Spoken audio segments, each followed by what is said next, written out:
He's not my type. Just someone I'm killing time with, she said to her friend while I was paying the bill. I put my card away, took my jacket, and left her sitting there. She texted half an hour later asking if I was mad. I replied, no, just done killing time, and didn't respond again. I, 27, male, watched Nicole's smile freeze when she realized I'd heard every word. I had been with Nicole, 26, for 6 months.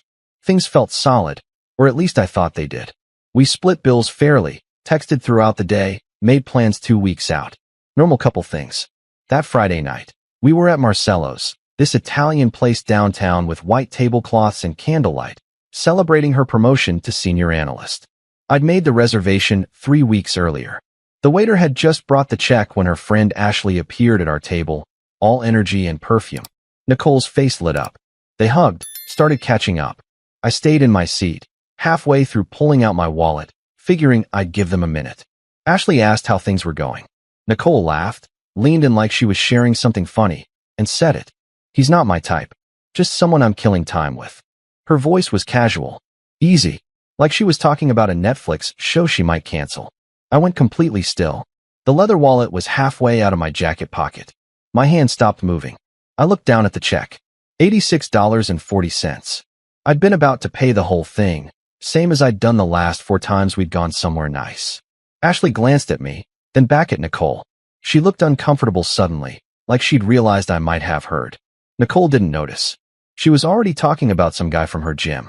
I slid my wallet back into my pocket, stood, and picked up my jacket from the chair. Nicole's laugh cut off mid-sentence. Babe, where are you going? I didn't answer. I walked past Ashley, past the waiter with the dessert menus, past the couple being seated near the window, out the front door into the November cold. My car was 2 blocks away in the parking garage. I got in, started the engine, and drove home. I met Nicole in April at a friend's rooftop barbecue. She worked in finance, lived in the same neighborhood, had a sharp sense of humor that made everyone laugh. We talked for 2 hours that first night about nothing important. Travel, bad bosses, the best pizza in the city. She gave me her number without me asking. I texted her the next day. We went to dinner that Thursday. The first month moved fast. Dates twice a week, then 3 times. She stayed over on weekends. We fell into a rhythm. I'd cook breakfast, she'd make coffee. She talked about work stress. I listened. When her car needed new brakes, I drove her to the mechanic and waited. When my sister visited from Portland, Nicole came to dinner and charmed everyone. But there were small things. Moments I'd pushed aside. In June, we were at a bookstore. I picked up a crime novel I'd been wanting. Nicole glanced at the cover and said, "You actually read that kind of stuff?" Her tone was light, almost teasing, but something in it felt off.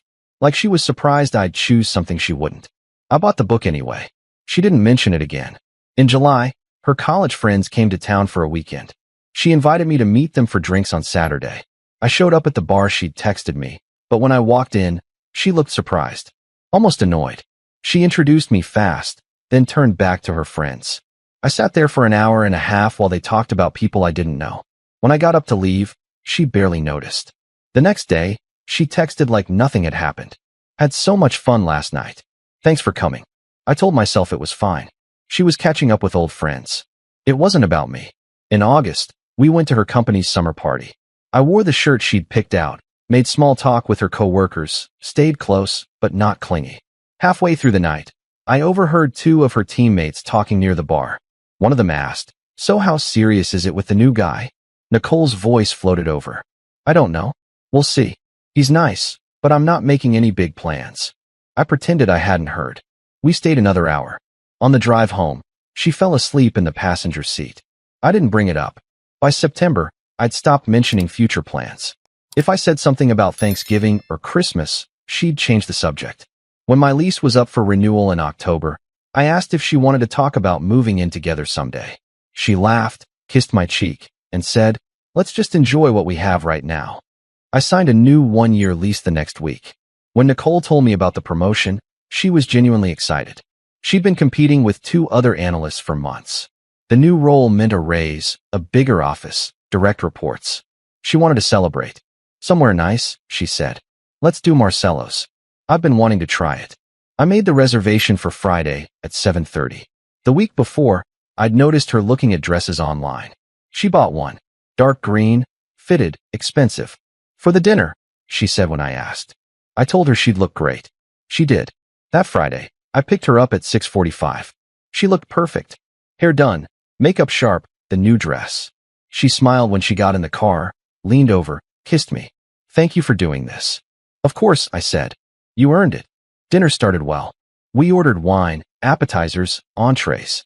She told me about the promotion announcement, how her boss had pulled her aside that morning, how the other analysts had reacted. I listened, asked questions, celebrated with her. The mood was good. Easy. Then Ashley showed up. I didn't know Ashley well. I'd met her twice, maybe 3 times. Nicole's friend from college. They'd been roommates sophomore year. Ashley worked in marketing, lived across town, posted a lot on Instagram. Nicole had mentioned she might be in the area that night, but I didn't think much of it. When Ashley walked up to our table, Nicole's whole energy shifted. She stood, hugged her, pulled out the empty chair. Sit for a second, Nicole said. Ashley sat. They started talking fast, overlapping each other. Work drama, mutual friends, some party next month. I stayed quiet. The check came. I reached for my wallet, figuring I'd handle it while they talked. That's when I heard it. So how are things with him? Ashley asked, nodding toward me. Nicole glanced at me, then back at Ashley. She lowered her voice a little, but not enough. He's not my type. Just someone I'm killing time with. The words landed clean. No hesitation. Like she'd thought about it before and decided that's exactly what I was. Filler. A placeholder until something better showed up. I looked at the check. $86.40. Appetizers, 2 entrees, 2 glasses of wine, dessert for her. I'd been about to put it on my card. Same as I always did. Same as I'd done for her birthday, for our 6-month anniversary, for 3 other dinners just like this one. I slid my wallet back into my jacket. Stood. Picked up my coat. Nicole stopped mid-sentence. Babe, where are you going? I didn't look at her. Didn't look at Ashley. Just walked. Update 1. I was halfway home when my phone started buzzing. First text. Where did you go? Second text. Are you okay? Third text. Did I do something wrong? I kept driving. Didn't respond. Got home. Parked. Walked into my apartment and sat on the couch. My phone kept lighting up. Can you please just tell me what happened? I'm confused. Are you mad at me? I stared at the screen. 6 months. 6 months of dinners and weekends and meeting her friends and driving her to the mechanic. 6 months of thinking we were building something. And the whole time, I'd been away to kill time. At 11:18, I typed one message. No. Just done killing time. I blocked her number. Blocked her on Instagram, Facebook, everything. Then I turned off my phone and went to bed. The next morning, my phone was full of missed calls. Not from Nicole, from mutual friends. 3 from Marcus, 2 from Jenna, 1 from Cole. I ignored all of them. Around noon, Marcus texted, Dude, Nicole is freaking out. She said you just left her at the restaurant. What happened? I didn't reply. Jenna tried next. Hey, I know it's none of my business, but Nicole said something happened last night, and she doesn't understand why you're upset. Can you talk to her? I turned off read receipts and put my phone on silent. By Sunday, the group chat was going. Marcus, Jenna, Cole, 2 other people. Someone said Nicole had called them crying, asking if I was okay, saying she didn't know what she'd done. Someone else said she'd paid the bill herself and then sat in the parking lot for 20 minutes trying to call me. Cole sent me a private message. Look, man, I don't know what went down, but she seems genuinely confused. Maybe just talk to her. I typed back. She told her friend I'm not her type, that I'm just someone she's killing time with. I heard her say it. There's nothing to talk about. Cole went quiet for a few minutes. Then, damn. I'm sorry. I didn't respond. Update 2. By Monday, half our friend group knew. I didn't tell anyone except Cole, but word moved fast. Jenna called me Tuesday night. I answered because I knew she wouldn't stop. I heard what she said. Jenna started. That's brutal. I'm sorry. It's fine. It's not fine. That's a terrible thing to say about someone you're dating. I didn't argue. Jenna kept going. Look, I talked to Ashley. She felt awful. She said Nicole's been saying stuff like that for weeks. About you being nice, but not what she's looking for long term. Ashley thought it was weird Nicole kept dating you, if that's how she felt. I went quiet. Jenna continued. Ashley said she tried to hint that maybe Nicole should be honest with you, but Nicole kept brushing it off. Said she liked hanging out with you, that you treated her well, that there was no rush to end it. So I was convenient, I said. Yeah, Jenna said softly. Basically, I thanked her for telling me and hung up. Wednesday, Marcus sent a screenshot. Nicole had posted on Instagram a photo of her at the office, caption about the promotion, hashtags about growth and new beginnings. In the comments, someone asked about me. She'd replied, "We're taking some time apart to figure things out." I laughed, deleted Instagram from my phone. Thursday, Cole told me Nicole had been asking people for my new number. She tried calling him, asking if I was seeing anyone, if I was okay, if he thought I'd talk to her eventually. Cole said he told her to leave me alone. She didn't take it well. Friday, exactly 1 week after the restaurant, my sister called. "You blocked Nicole," she said. Not a question. Yeah. Good. What she said was garbage. "You deserve better." I know. Mom wanted me to check if you're okay. I'm fine. Are you actually fine? Or are you pretending? I thought about it. I'm actually fine. Honestly, it's almost a relief. She paused. Because now you know. Exactly. We talked for another 20 minutes. She told me about a girl she worked with who'd been asking about me. I told her maybe. We hung up. Update 3. 2 weeks after the restaurant, I matched with someone on a dating app. Her name was Claire. 29, architect, liked hiking and terrible horror movies. We texted for a few days, then met for coffee on Saturday. The conversation flowed. She laughed at my jokes. I didn't feel like I was being evaluated. Just talked to. We went out again Tuesday. Dinner at a casual place, no white tablecloths. She insisted on splitting the check. I hate when people assume, she said. I didn't argue. On the third date, we were walking through the park when my phone buzzed. Unknown number. I ignored it. It buzzed again. Then again. Claire glanced at me. "You need to get that?" "No," I said. "It's nothing." Later, I checked. 3 texts from a number I didn't recognize. "It's Nicole. Please don't delete this. I know you don't want to talk to me, but I need you to understand I didn't mean what I said. It came out wrong. I was trying to sound cool in front of Ashley. I didn't think you'd hear. I didn't mean it." I stared at the messages. Didn't respond. Blocked the number. The next day, another unknown number. "This is Nicole. I know you keep blocking me, but I'm not giving up. We had something good. I made a mistake.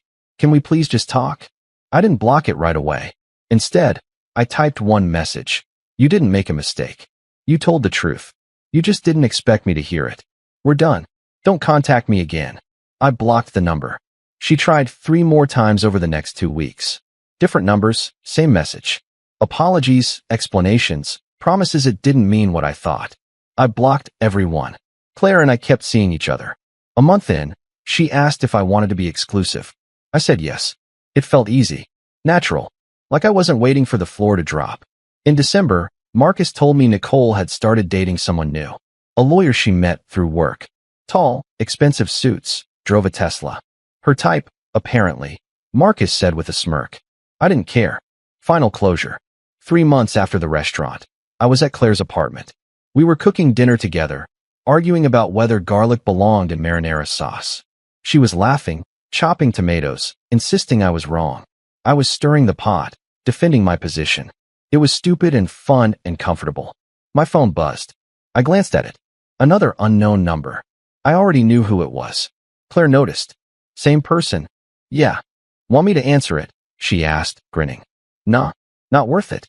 I blocked the number without reading the message. Set my phone face down on the counter. Went back to the sauce. Claire watched me. "You really don't care, do you?" "Not even a little." She smiled, walked over, kissed me. "Good. You're too busy killing time with me." I laughed. Actually laughed. Later that night, after Claire fell asleep, I thought about Nicole. Not with anger or regret. Just clarity. She'd told the truth that night at Marcello's. I wasn't her type. I wasn't what she wanted long-term. And honestly, that was fine. Because she wasn't mine either. I just hadn't known it until I heard her say it out loud. She'd done me a favor.